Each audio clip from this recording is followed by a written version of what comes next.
guys, what's up? It's your girl Goddess. Welcome or welcome back to my corner where I inspire others to dream more, live more, and become more. So first of all, if you are new to my channel or you clicking on this video for the first time, welcome, freaking welcome. It's a vibe over here. We be lit, y'all. We be having fun. Do not forget to subscribe, okay? But only subscribe if you feeling the vibe, all right? Because I mean, no, seriously, it's a vibe over here, y'all. Like, y'all gonna like it. In today's video, we're gonna be discussing a brand new topic that I have never talked about on my channel before, but it's something that I'm super excited about. So I felt like I wanted to give the girls the tea, okay? This video is gonna be talking about how I became a Scrum Master. We're gonna be getting into details around like basically what a Scrum Master is, like what does a Scrum Master do during the day, how do you get into becoming a certified Scrum Master and all that stuff. So if you are interested, make sure you keep on watching this video. All right, so full disclaimer, y'all, full disclaimer. I literally just got my Scrum certification, okay? So I just got my certified Scrum Master certification. I'm gonna put the proof right here.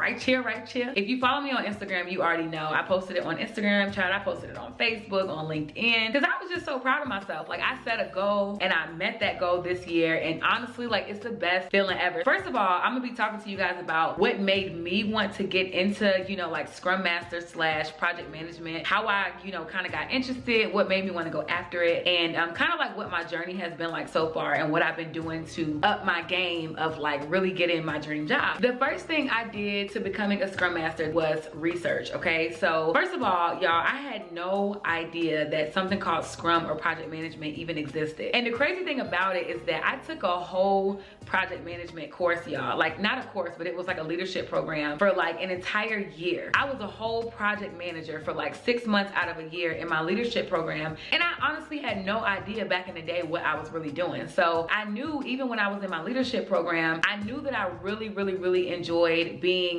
on a team, and I loved leading and organizing. If you've known me for a while, like if we went to college together or even high school, I would say my senior year, like anybody will tell you that I feel like I'm like a natural born leader. Like, I love kind of taking the initiative. When I found out that there was something called project management, and when I found out about Scrum, I'm like, well, what is it, first of all? Because this sounds like, immediately my mind went to, this sounds like something that's techie, this sounds like something that's for the IT girls, and that's not really my vibe. Like, that's not really my expertise. I didn't go to school for none of that. So, you know, I decided to do some research, and at first, like, the idea of Scrum sounded super confusing, and all the stuff that I was finding on Google, and like none of it was making sense. But the more research that I started doing, I started gaining a better understanding. I wanted to just look up the definition of Scrum, just so that, like, for any of you who are coming across this video for the first time, you don't know what Scrum is. So we're gonna look up the definition of Scrum, and I'm gonna tell y'all exactly what Scrum is, okay? Scrum actually originated from the sport rugby. So the original definition of Scrum, it says it's an ordered formation of players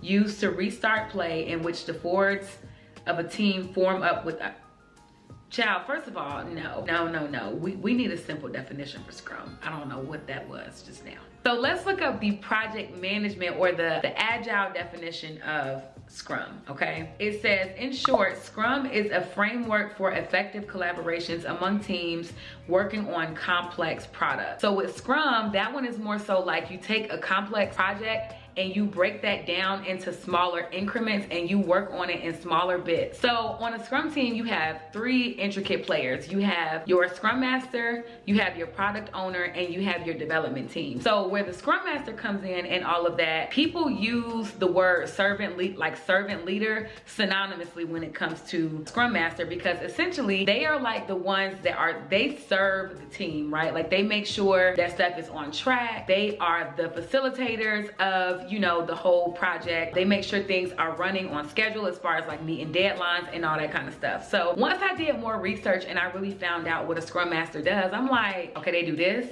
check. They do that, check, like check.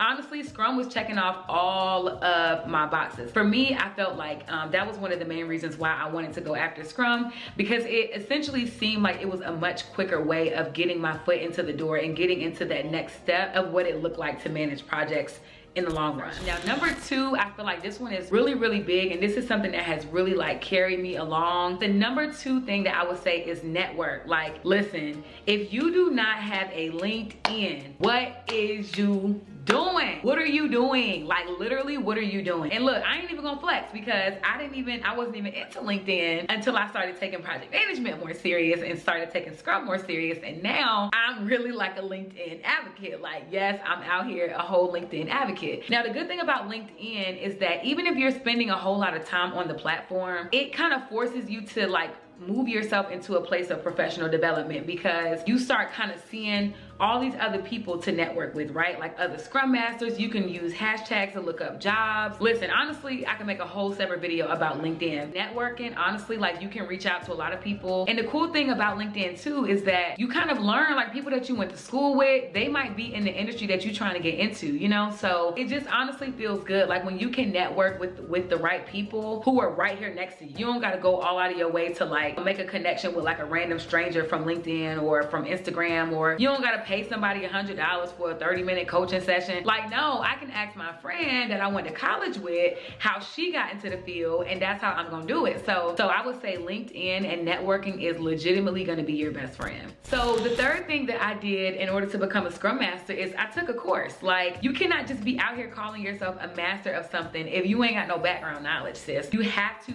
set that foundation for yourself. One of the things that I did, I took a course. First of all, I did a lot of research on what course to take, because I came across some courses that was $2,000, and then I came across some that was $10, literally. Now, there are resources out there on places like Coursera, Udemy, different like tech boot camp. There are a lot of different places where you can go to get like a general understanding of Scrum. Even YouTube, to be honest, like, you can literally YouTube what is a Scrum Master. You'll find a lot of information, but what I would say is that taking a course really does help, because what you don't want is to finesse yourself into a Scrum Master role and then you get in it and you have no idea what you're doing. So the good thing about taking a course is that it literally lays down that foundation so that you have that confidence. When you're walking into these job interviews, you'll be able to tell them, I am a Scrum Master and this is what I have done in previous roles that display my Scrum or my Agile skills. Take a course, honestly. So the course I took, it was super easy. It was a weekend, like legitimately Saturday and Sunday. And then I took the exam that Monday. So more than likely, if you're in like your basic level Scrum certification course, you're in there with a bunch of beginners. So it's not intimidating. It's not like you're the only one who does not know anything. The good thing about it is that most of the people that are in there are beginners. Trust me, you are gonna know exactly what they know and then some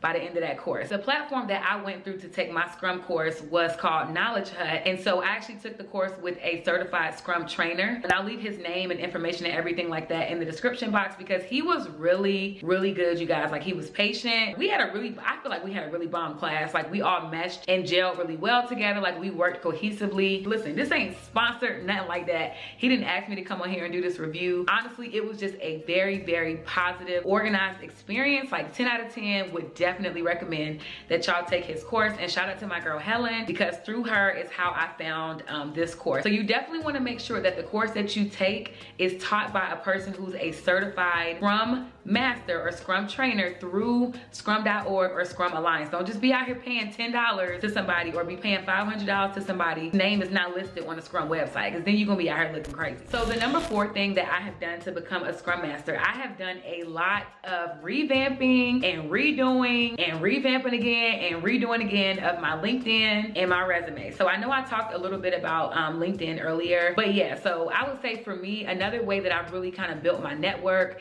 and another way that I have found like some really cool job opportunities, honestly, is really through LinkedIn and revamping my resume. So you have to make sure that you do what you can to set yourself aside. A lot of that has to do with the keywords in your resume. Most of these companies use AI, which is artificial intelligence. And so they basically use keywords. So when they're going to search for these candidates, they're gonna type in them keywords. And if your resume don't have them keywords that they're looking for, you know, words from the job description, words from the qualifications, you have to be willing to put those keywords into your resume, y'all be surprised. I've actually met some people who said that they have multiple resumes. I'm not gonna suggest that just because I don't do it, but I don't think that it's something that would not work at the same time. You see what I mean? So for the most part, most Agile project management, program management, and like Scrum jobs, they typically all have the same type of keywords. So I don't switch my resume up too much unless it's like I'm adding a skill or I'm like adding more target words that could make me stand out. If it's been a while since you've updated your resume,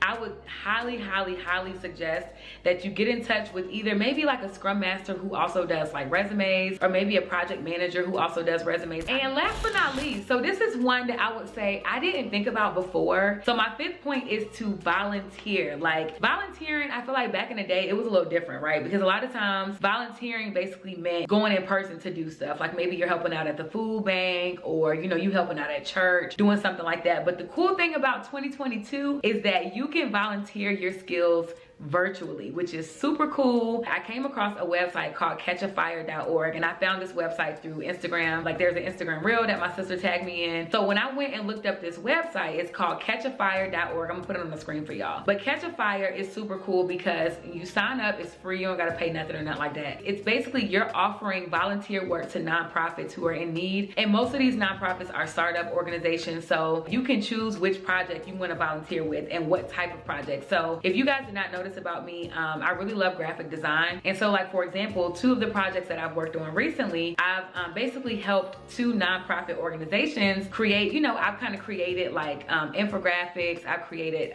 flyers for them. The cool thing about it is that you still have the title of project manager, so you're still getting that experience. The work that you're doing, it may not feel like a project, but so many things could be a project. Planning a party can be project, planning a dinner, planning your wedding, literally anything. Like honestly, some people even go as far as like actually planning out their day and like using a Scrum framework or using an Agile framework. Like you could be a project manager in any freaking sector. Like it don't matter which one it is. You could be a project manager in nonprofit, in IT, in government, in policy, anything like that. Honestly, it's really just about, okay, can you manage this project that we're working on from beginning to end? And the cool thing about catchafire.org is that you can kind of create a profile for yourself. So then that way, if people go and look you up on the website, they can see, okay, she has literally helped save 10 different organizations over $50,000. And it's really cool because as you finish each project, it'll tell you, congratulations, you've helped ABC nonprofit organization save over $6,000. Thank you for volunteering your time.